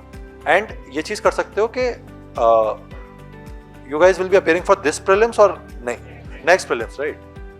So दिसंबर तक और जनवरी तक ऑप्शनल अच्छे से कंप्लीट करके, अगर कोचिंग चलती है तो कभी कभी ये एक्सटर्नैलिटी आ जाती है कि तुम्हारे हाथ में नहीं होता क्लासेस कब तक चल रही है, but ideally try to wrap it by February and then give around 3 months for prelims, focus on that and that should be it I think. So yeah that's one thing. Honestly मेरा, तो मैं strategy बताऊँ, मेरा strategy है जिसको मैं एक term देता हूँ, baseline accuracy. So what is baseline accuracy is के ऑन अ वर्स्ट डे तुम्हारे मिनिमम कितने मार्क्स आ सकते हैं, ठीक है? अटेम्प्ट अभी भी उसी रेंज में करने पड़ेंगे तुम्हें 85 से 95, क्योंकि वो मिनिमम है क्वालिफाई करने के लिए। अब इतना एब्सर्ड पेपर जब आ रहा है, उसमें तुम अपनी बेसलाइन एक्यूरेसी कैसे मेंटेन कर सकते हो, that is the game. So what do I mean by baseline accuracy is around 20 questions prelims में ऐसे होते हैं जो तुम्हें 100% पता होते हैं, उसमें बहुत अच्छी किस्मत हुई तो 10 और जोड़ लो जो तुम्हें 80% पता होते हैं। बाकी सारे क्वेश्चंस में जो स्टेटमेंट बेस्ड क्वेश्चन आते हैं, 3 स्टेटमेंट होंगे, 2 पता होंगे, 1 नहीं होगा, 4 स्टेटमेंट होंगे, 2 पता होंगे, 2 नहीं होंगे, या 3 पता होगा, 1 नहीं होगा। तो गेस तो तुम्हें लेना है, एजुकेटेड गेस लेना है। Now how do you do that? Don't take दो स्टेटमेंट कि मैंने, जैसे मेरे से एक बंदे ने कहा था अभी 2-3 दिन पहले कि मैंने अगर कोई स्टेटमेंट नहीं पढ़ा तो वो हमेशा गलत ही होगा। ये नहीं करना है। Use your knowledge base effectively. जैसे अब तुमने करंट अफेयर्स पढ़ा, हमारे टाइम पे जैसे स्पोर्ट्स अवार्ड्स पढ़े होंगे तुमने, कि स्पोर्ट्स अवार्ड्स का एक क्वेश्चन आया था, supposedly that was a very tough question. और जो प्रेसिडेंट का क्वेश्चन आया था, जो कहते हैं 2023 में एक प्रेसिडेंट का क्वेश्चन आया था प्रीलिम्स में, कि कहाँ पे किसका वोट का वैल्यू ज्यादा है। अगर तुमने प्रेसिडेंट की न्यूज पढ़ी हुई है कि प्रेसिडेंट के जो कैंडिडेट्स होते हैं वो सदर्न स्टेट्स में ज्यादा टाइम स्पेंड करते हैं as compare to northern states, वो सदर्न एमएलएज और एमपीज के साथ ज्यादा टाइम स्पेंड करते हैं, तो तुम्हें ये पता होगा कि Kerala will always be greater than MP. और तुम्हें ये भी पता होगा कि फिर Andhra will be greater than Arunachal, ठीक है। So make your conceptual base very clear, और ये बहुत इंपॉर्टेंट है इस एग्जाम में। जो लोग कहते हैं ना कि रट्टा मारना है, 80% यूपीएससी कंसेप्चुअल है। कंसेप्ट क्लियर रखना, चाहे पॉलिटी, इकोनॉमी, ज्योग्राफी, किसी भी सब्जेक्ट्स के हो सिवाय हिस्ट्री के, that is nothing, no one can help, there is no concepts absolutely over there. So bearing that, have good conceptual clarity and try to practice, try to apply that knowledge. Like if you know 3 things about, let's say, any scheme you take or any topic you take, like earthquakes के बारे में you know 3 things, right? Read the 4th statement and try to make sense that does it contradict any of my existing knowledge? Is there something from my existing knowledge I can apply over here? A simple question could be like for example polity के अंदर तुम्हारा पंचायत पे question आ जाता है कि कभी कभी कौन से मैंडेटरी प्रोविजंस हैं और कौन से नॉन मैंडेटरी प्रोविजंस हैं, कौन से ऑप्शनल प्रोविजंस हैं, and now there are lot of provisions in that. So try to pick up that option. जैसे अगर मैं तुमसे कहूं कि ओबीसी रिजर्वेशंस इन पंचायत, ये मैंडेटरी है या फिर ये कॉन्स्टिट्यूट ऑप्शनल है, स्टेट गवर्नमेंट्स के ऊपर छोड़ा हुआ है, ठीक है. Even if you are not able to remember, try to think will it be mandatory. हमारे कॉन्स्टिट्यूशन में कौन कौन से रिजर्वेशन पॉलिटिकल दिए गए हैं, then you will obviously get to the answer. So and दूसरी चीज ये करना कि कभी ऑप्शन से वहां पे ये मत सोचना कि मैं ऑप्शन से डिकोड कर लूं. जैसे अब एक चीज मैं छोटी से करता हूं, मेरे पास कोई प्रीलिम्स का पेपर नहीं है वरना मैं दिखाता. एंड मतलब मैं प्रीलिम्स के बारे में इसलिए इतना कह रहा हूं बिकॉज आई कंसिडर कि मेरा प्रीलिम्स में थोड़ा ठीक ठाक है. आई क्लियर्ड द फॉरेस्ट वाला cut off also. So I believe के prelims I have a bit of knack. So what you do is, जैसे तुमने कोई भी, जैसे वो आते हैं ना क्वेश्चन में पहला वर्ड आया जो तुम्हें पता है, ठीक है, उसको सर्कल कर लो और उसके बारे में, जैसे अब मैं काला अजहर कह दूं, तो अब अभी कल परसों में एक प्रीलिम्स का पेपर जब सॉल्व कर रहा था, काला अजहर वर्ड आया, मैंने उस पर सर्कल मार लिया, मैंने लिख लिया कि ये फिलेरियल वॉर्म से होता है और ये पैरासिटिक डिजीजेस है, ये एंटीडी है. बस छोटे में, ये पूरा नहीं, बस स्क्रिबल कर लिया क्योंकि मेरे को ही पढ़नी है वो चीज. जब मैं ऑप्शंस में गया ना, अब मेरी ये वाली नॉलेज इनवेरिएंट है, मैं ऑप्शंस के बेसिस पे इस नॉलेज को चेंज नहीं करूंगा क्योंकि ये मैं पढ़ के आया हूं, ठीक है. और इस नॉलेज को अप्लाई करके जो मेरे को बेस्ट ऑप्शन लगेगा उसको मैं सेलेक्ट करूंगा. सो थोड़ी बहुत चीजें और प्रैक्टिस काफी कर लेना प्रीलिम्स के क्वेश्चंस की. आई थिंक तुम जितना प्रैक्टिस करोगे ना, जो बेसलाइन एक्यूरेसी वाली मैं बात कर रहा था, जिस दिन तुम्हारी बेसलाइन एक्यूरेसी 60% को हिट कर गई, क्यों ना वर्स्ट डे मेरे 60% ऑफ द क्वेश्चंस करेक्ट होते हैं. जैसे मैं 100 क्वेश्चंस अटेम्प्ट करता हूं प्री में हमेशा, ठीक है, क्योंकि मेरे को लगता है यार कर लो, ठीक है. सो मेरी बेसलाइन एक्यूरेसी अगर 60% है तो मेरे 93 नंबर आएंगे. 93 नंबर पे तुम्हारा वर्स्ट डे में भी प्रीलिम्स क्वालिफाई हो जाएगा. तो उस बेसलाइन एक्यूरेसी को मिनिमम क्वालिफाइंग मार्क्स के ऊपर ले जाना है, बस इतना सा खेल है. नहीं, बिल्कुल नहीं, बिल्कुल टाइम नहीं था मेरे पास, मैंने कभी नहीं बनाए, ना मेरे मानने में किसी को बनाने चाहिए, क्योंकि कोचिंग्स वही काम करके दे रही है ना तुम्हें. जो मंथली कंपाइलेशन तुम्हें दे रही हैं, जो डीसीए तुम्हें दे रही हैं, कोई बंदा बैठ के वो बना रहा है ना नोट्स, तो डुप्लीकेशन ऑफ एफर्ट्स करके क्या करोगे और कैसे बनाओगे. जैसे मेरा एक डाउट सबसे रहता है कि मैं करंट अफेयर्स के नोट्स बनाता हूँ या नहीं बनाता हूँ, कैसे बनाओगे. आज इलेक्टोरल बॉन्ड पे कुछ चल रहा है, कल कुछ और आएगा, परसों कुछ और आएगा, नोट्स में ही काटते रह जाओगे यार. कोचिंग कर रही है काम, कोचिंग वो चीज दे रही है, तो फिर क्यों डुप्लीकेट करने हैं एफर्ट्स को. NCERT, that's a good question. देखो यार, जो अच्छी एनसीईआरटी है, जैसे पॉलिटी की जो अच्छी एनसीईआरटी है, इंडियन कॉन्स्टिट्यूशन एट वर्क, वो 2 बार पढ़ ली थी. ज्योग्राफी की एनसीईआरटीज पढ़ी हुई थी. और मैंने लास्ट ईयर जो नहीं किया था वो, और जो मैं इस साल कर रहा हूँ, तुम्हारी एंशिएंट और मिडिवल की एनसीईआरटी बहुत अच्छी है, क्योंकि मेरे फ्रेंड्स ने पढ़ी हुई है एंड दे रिकमेंड के उससे सवाल बन जाते हैं. तो इस साल के लिए मैं उसको ऐड कर रहा हूँ अपने उसमें. सो जो अच्छी एनसीईआरटीज है वो मैंने खरीदी थी. और देखो, मैं बिल्कुल सच बता रहा हूँ, मैं वो वाली चीज़ नहीं है, मैंने ज़्यादा एनसीईआरटी नहीं करी थी, ठीक है, क्योंकि मेरे को ये था कि यार उतना, यार जेन्युइनली उतना टाइम नहीं होता. तुम लोग भी रियलाइज़ करोगे, उतना टाइम नहीं होता कि तुम एक बुक भी पढ़ लो और एनसीईआरटी भी पढ़ लो. तो जिस टॉपिक में लगा कि इस टॉपिक में हाथ कमज़ोर है, उसको पढ़ लो, मे बी फॉलो दैट. मतलब जस्ट फॉलो दिस फिलॉसफी के नॉलेज इंपॉर्टेंट है. एग्जाम बिल्कुल एग्जाम स्पेसिफिक होके ही पढ़ोगे ना तो पढ़ नहीं पाओगे, that is issue. Next IAS की जो मोटी सी किताब दी है ना उन्होंने, उसमें पूरे पीवाईक्यू एनालाइज्ड है. वो मेहनत उन्होंने करके दिया और मैं मेरे जो कोचिंग के दोस्त नहीं हैं, जिन्होंने कोचिंग नहीं भी करी, सबको मैं वो प्रीलिम्स वाली किताब जरूर रिकमेंड करता हूँ। बहुत बढ़िया किताब है वो। उस किताब को कम से कम 2 बार एंड टू एंड पढ़ के जाना। बहुत ही बढ़िया किताब है। तुम्हारे सारे PYQs उसके अंदर एनालाइज्ड हैं। जो तुम्हें कहते हैं कि वो अलग अलग वेबसाइट्स पे जाके उसके बारे में और इन्फॉर्मेशन निकालो, क्योंकि इस बार ये पूछा है, अगली बार इसी से रिलेटेड कुछ और पूछेगा, तो इसी से रिलेटेड कुछ और सारा उसी जगह लिखा हुआ है।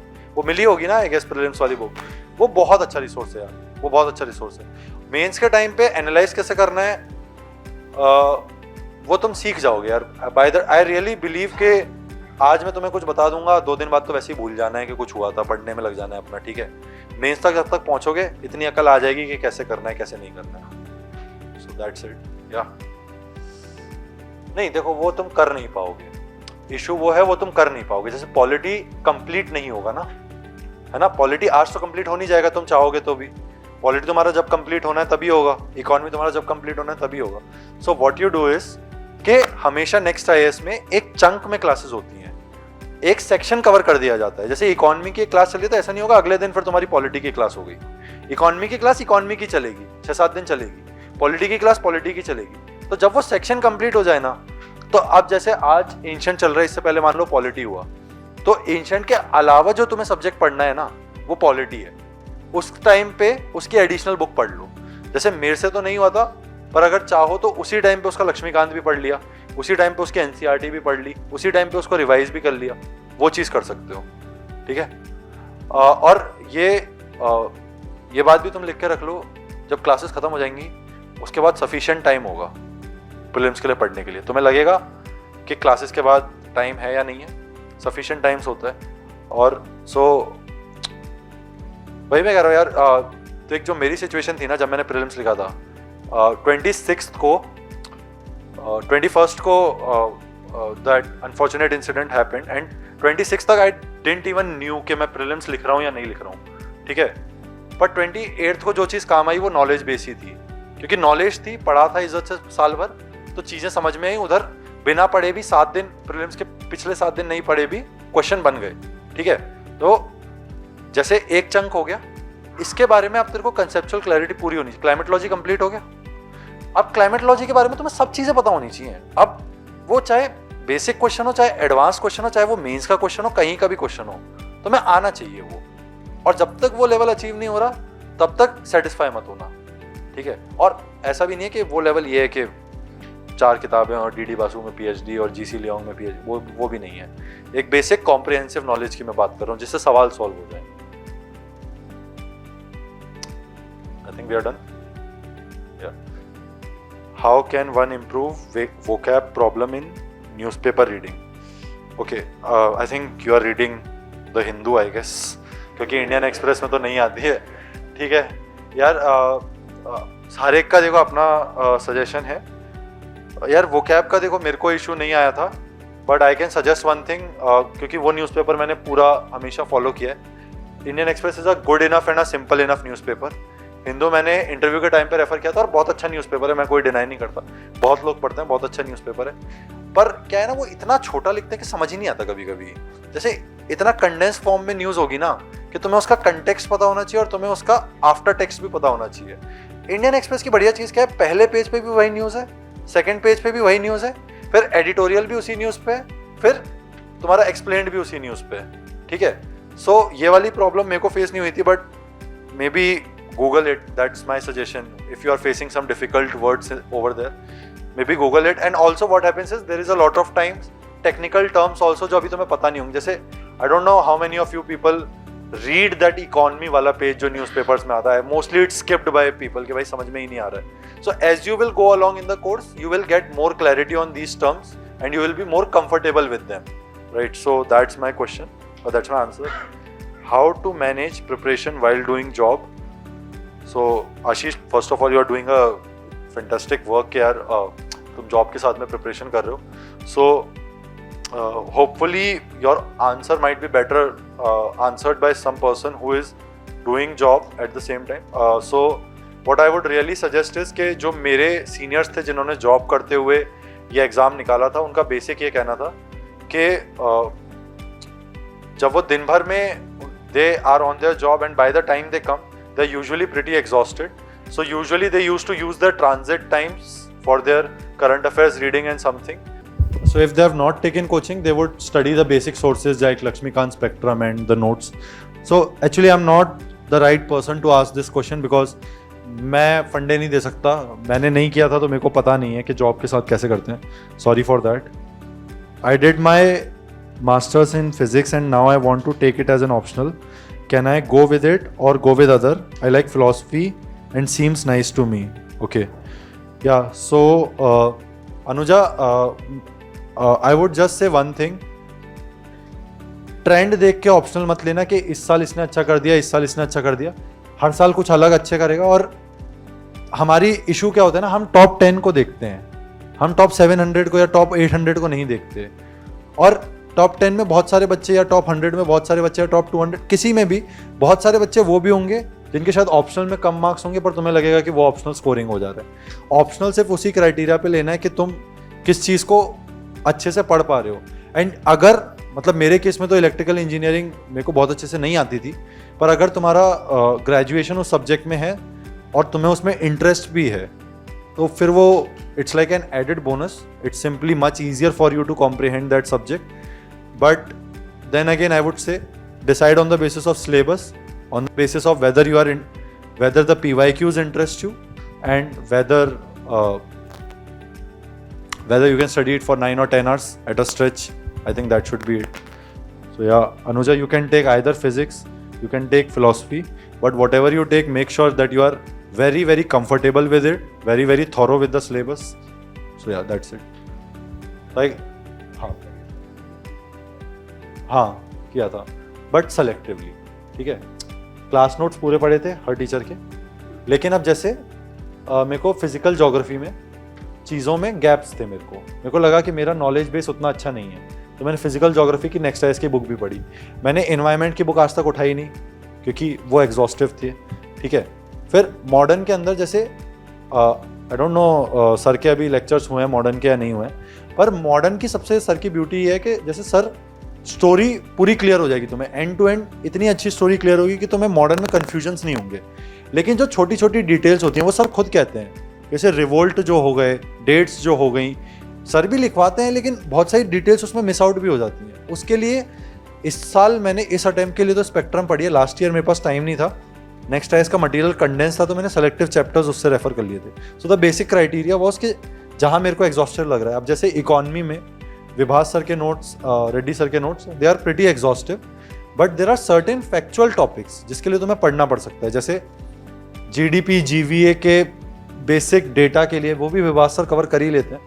या फिर अनएम्प्लॉयमेंट, कौन कौन से टाइप्स ऑफ अनएम्प्लॉयमेंट होते हैं, कौन कौन से टाइप्स ऑफ इन्फ्लेशन होते हैं, जो फैक्चुअल चीज़ें हैं उसके लिए सेलेक्टेड चैप्टर्स रेफर किए थे. So the basic criteria was चीज़ें समझ आ रही हैं, जिसमें डाउट लग रहा है उसके लिए एडिशनल कंटेंट चाहो तो यहाँ का कर सकते हो, चाहो बाहर का कर सकते हो.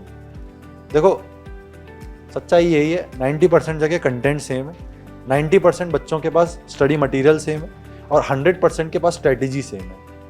बस डिफरेंस वही बनाएगा कि किसको पढ़ने में मज़ा आया और किसको नहीं आया. जिसको आएगा वो और पढ़ेगा, उसके लिए पॉजिटिव फीडबैक हो जाएगा. जिसको नहीं आएगा उसको सोचेगा मेरे से हो नहीं रही है, मेरी स्ट्रेटजी में कोई कमी है, मेरे इसमें कोई कमी है, मेरी ज़िंदगी में ये प्रॉब्लम है. सो मेरे लिए ये फंडा है and hopefully it might help some of you. So yeah, that's हाँ.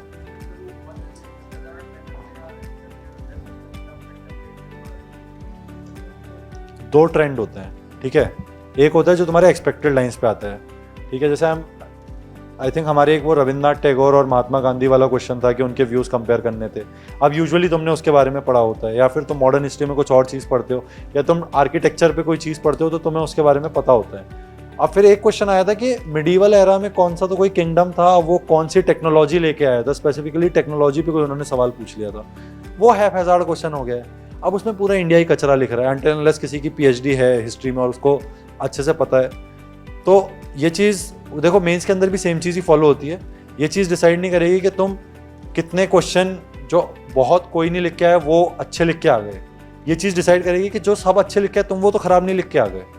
तुम्हें एक्सपेक्टेड क्वेश्चन भी मिलेंगे, एक्सपेक्टेड क्वेश्चन में अबव एवरेज परफॉर्म करना है, और अनएक्सपेक्टेड क्वेश्चन में average to below average, that works. और उतना भी अगर हो गया ना तो आज मुझसे लिखवा के रख लो अंडर 20, आज मुझसे लिखवा के रख लो, क्योंकि उतना भी हमसे नहीं हो पाता है। That's one thing. Apart from that, just one thing to mention, once you clear your pre, right, so there is this course called mains advanced course over here, ठीक है? I'll slip in a little secret for you, that is something to do, ठीक है? That is an incentive why you should clear pre, ठीक है? वो course करने के बाद ना तुम्हारे नॉलेज बेस में काफ़ी, जितना तुम्हारा प्री के लिए रिक्वायर्ड वो डेफिनेटली यहाँ पे होगा, लेकिन मेंस के लिए एक सेट ऑफ पर्सपेक्टिव चाहिए होते हैं आंसर लिखने के लिए। So that you get once you qualify pre. So keep that in mind. That might act as an added incentive. And obviously, I think every one of us is mature enough to realize के why to waste time. Like एक साल नहीं होगा तो बुरा तो लगेगा ही ना यार। Why to waste time? वाली चीज़।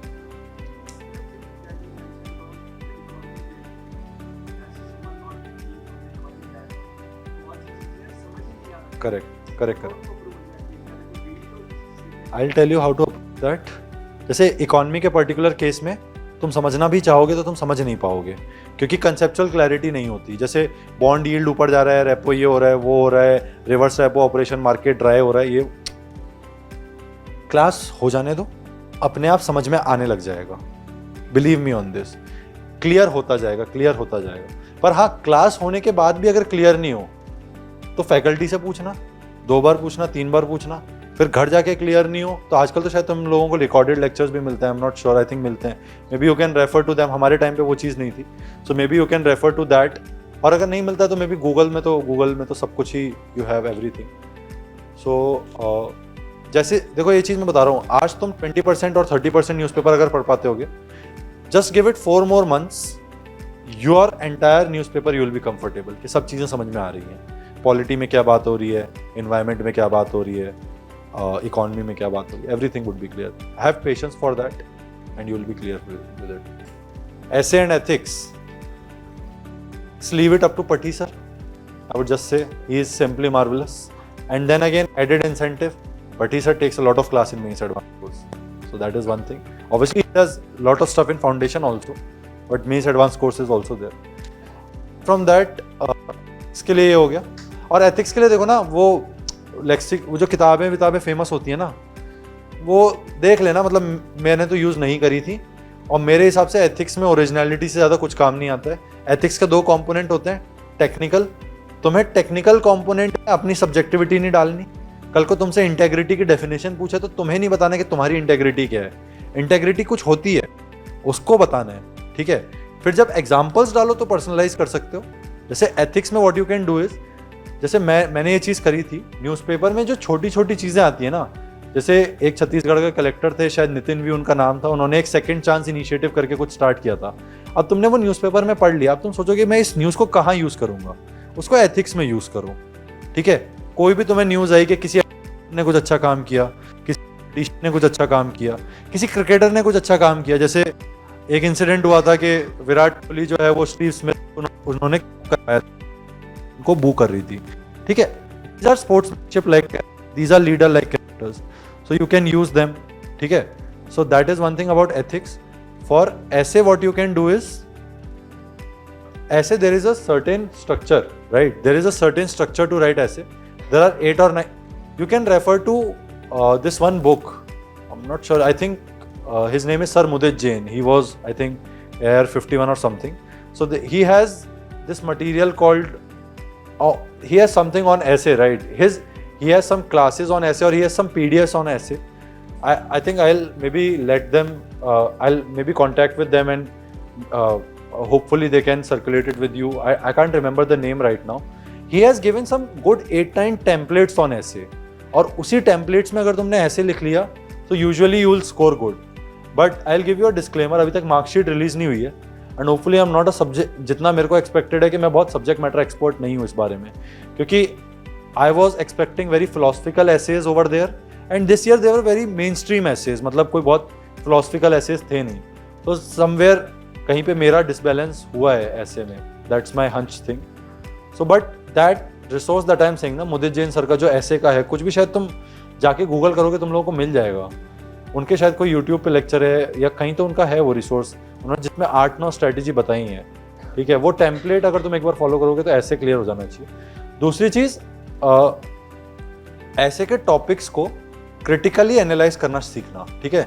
जब मेंस के टाइम पे ऐसे लिख रहे होगे तो कुछ लोग क्या करते हैं, सिर्फ ऑब्जेक्टिव इन्फॉर्मेशन उस टॉपिक के बारे में लिख देते हैं। Usually that becomes a bit monotonous ऐसे। Try to break it into multiple dimensions. For that what you can do is just simply go into Google, type toppers of essays multiple years, जो भी तुम 2022 2021 उनकी सारी वो PDFs आ जाएंगी। 10-12 PDF पढ़ लेना। अराउंड 10-12 पीडीएफ का मतलब हो गया 24-25 ऐसे पढ़ लिए। जब भी लिखना चालू करो जिस दिन से भी, तुम्हें एक नैक मिल जाएगा कि ऐसे ऐसा लिखा जाता है और ऐसे नंबर लाए जाते हैं, वैसे अगर एप्लीकेट कर देना, दैट्स इट। और एग्जाम्पल्स अच्छे रखना, वो तो मैंने एथिक्स के लिए भी बताया ही। एग्जाम्पल्स ओरिजिनल रखना, थोड़े से और अच्छे रखना। मतलब हर कोई महात्मा गांधी के बारे में लिख देता है, कुछ पढ़ने वाला भी 50 बार महात्मा गांधी पढ़ेगा तो यार हटाओ यार, कुछ तो और लाओ। मतलब वो भी बोरिंग आदमी नहीं है ना यार, उसको भी कुछ चाहिए। सो वही चीज़ है, दैट्स इट। और तुम अपने ऑप्शनल की भी नॉलेज, क्या मतलब ह्यूमैनिटीज ऑप्शनल तो आई थिंक काफ़ी हेल्प करते भी हैं एसेज में, बिकॉज ऑलवेज एक डायमेंशन में सोशोलॉजी क्या आता ही था, चाहे पूछो चाहे नहीं पूछो। So that's one thing. नहीं, मैंने बताया हमारे यहाँ पे बहुत सारे कोड, यार मैं इंजीनियर बाय डिग्री हूँ, मतलब मेरी मार्कशीट दिखा नहीं सकता। अगर मेरी मार्कशीट देखोगे ना, टेक्निकल कोर्सेज में सब में डी है, ह्यूमैनिटीज़ के कोर्सेज में सब में ए है। नहीं, मैंने इंटरव्यू में पूछा नहीं उन्होंने मुझसे। इंटरव्यू के लिए मैं 40 दिन पढ़ के गया था, तो मैंने इलेक्ट्रिकल उस 40 दिन में पढ़ ली थी। So that was one thing. या कुछ सब्जेक्ट्स के हाँ, मोस्टली सब्जेक्ट्स के ना। क्योंकि मेरे को क्या होता था, मेरे को ये लगता है कि यार शॉर्ट नोट्स तुम बना तो लोगे, फिर तुम्हें लगेगा कि मेन नोट्स भूल गए। मतलब मेरा तो यही है, मतलब मैं नहीं बना पाता। मैंने एक बार कोशिश करी थी, मैं तुम्हें जैसे जेन्युइन एग्जांपल दूं, मैं इसका लेके बैठा था पॉलिटी के, फिर मैंने 2 पन्ने लिखे और मैंने 2 पन्ने के शॉर्ट नोट्स ही 2 पन्ने में बनाए थे। तो मैंने कहा कि ये अपने बस की काम नहीं है। मैं मेन नोट्स 4 बार पढ़ लूंगा, ठीक है, कंसेप्चुअल क्लैरिटी रखूंगा। मैं अपनी बता रहा हूँ, देखो हर कोई बनाता है इधर इस वाले फील्ड में, तो काफ़ी इस मामले में अनकन्वेंशनल था कि क्योंकि मेरे को ये शॉर्ट था ना कि यार वो शॉर्ट नोट्स में मेरे को फोमो हो जाएगा कि यार उधर 2 इन्फॉर्मेशन ज़्यादा लिखी हुई है, कहीं मिस तो नहीं हो गई। तो मैं मेन नोट्स ही मैंने 4 बार पढ़ के गया था यार। मेरे को ये है कि तुम 3 घंटे में शॉर्ट नोट्स रिवाइज कर लोगे, मैं 6 घंटे में मेन नोट्स रिवाइज कर लूँगा, लेकिन मेरे मन में शांति रहेगी कि पूरा पढ़ा है। वो चीज़ थी। मतलब देखो वो सबका डिस्क्रिप्शन है। 80% ऑफ द लोग कहते हैं उन्होंने बनाए हैं। पहली चीज़ मेरे पास टाइम नहीं था क्योंकि कोचिंग, और दूसरी चीज़ के वो बताई थी मैंने, ठीक है। सो यार टाइम भी नहीं था जेन्युइनली शॉर्ट नोट्स बनाने के लिए। तुम्हें बहुत सारा फ्री टाइम चाहिए क्योंकि तुम पहले उसे बनाओगे, फिर तुम उसे पढ़ोगे, फिर तुम उसे परफेक्ट करोगे। उतना टाइम नहीं था यार, कोचिंग चल रही थी, तो वो चीज़ आई थिंक सो। ठीक है, मतलब at last I'll just end it with one thing. What I have said before, believe in this privilege, and I used to feel it every time. किसी को लगे कि अगर वो स्ट्रगल कर रहा है तो DTC की बस में जाते हुए लोगों को देखना, या फिर यहाँ ORN के बड़ा बाजार वाली रोड पे सड़क पर निकल जाना, तुम्हें रियलाइज़ हो जाएगा कि तुम्हारी प्रॉब्लम्स, मतलब हर किसी की ज़िंदगी में स्ट्रगल्स है और हर किसी की ज़िंदगी में प्रॉब्लम्स हैं। You can have 1000 reasons to say no, but you have a very strong one reason to say yes, कि ये चैलेंज मैंने लिया है और ये चैलेंज मैं करके दिखाऊंगा। और मैंने कभी UPSC को रोमांटिसाइज नहीं किया। मेरे को वो टॉपर्स, मेरे को इनफैक्ट इस टाइप का जो सेटअप और हवा UPSC के बारे में क्रिएट किया हुआ है कि भगवान है और रॉयल एंट्री और ये और वो कभी समझ में नहीं आया।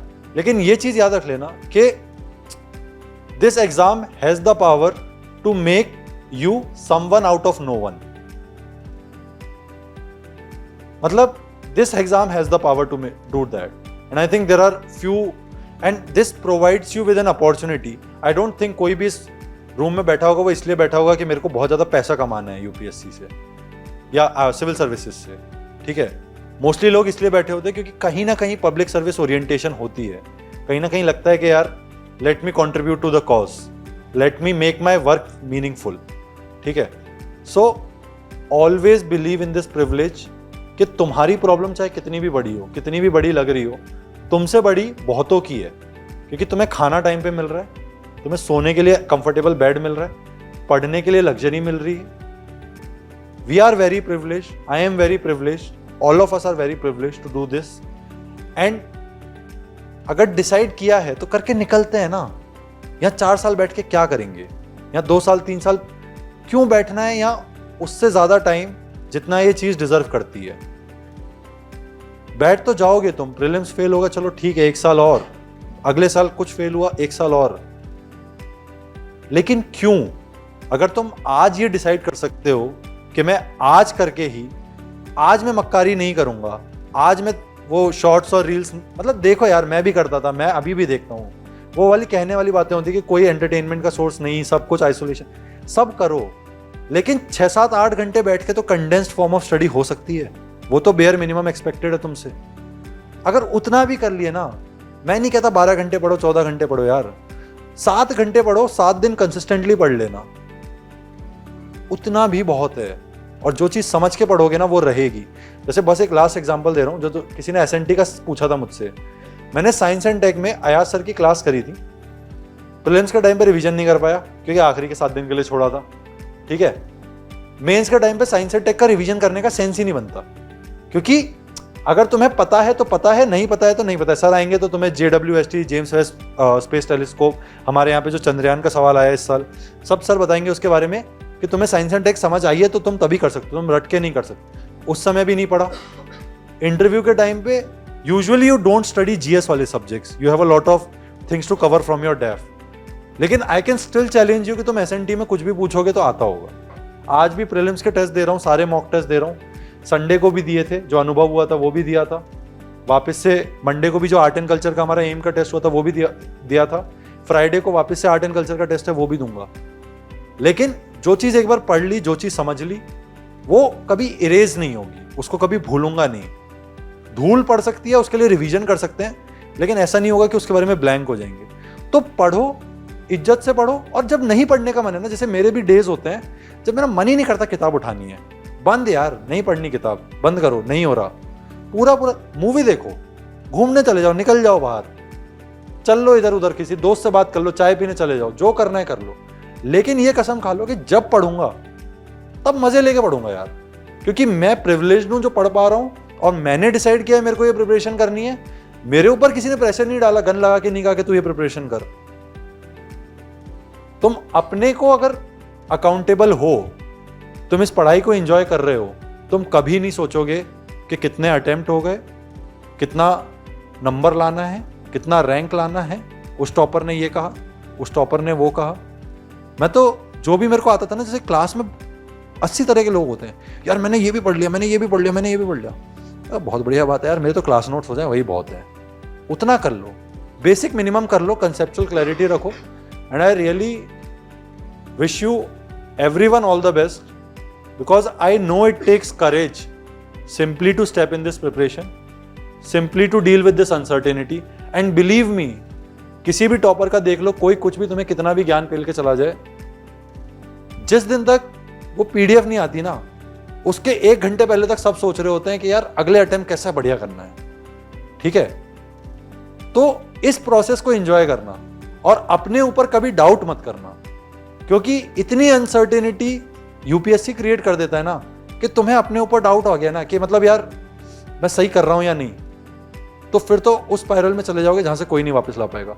Have faith in yourself, have faith in your teachers, have faith in your subjects, and have faith in your knowledge. Just one last thing, कोई तुमसे पूछे ना कि UPSC नहीं हुआ तो क्या होगा, उनको ये बोलना कि इंडिया में 1% भी लोग ऐसे नहीं जिसको IPC और कॉन्स्टिट्यूशन का अंतर पता हो।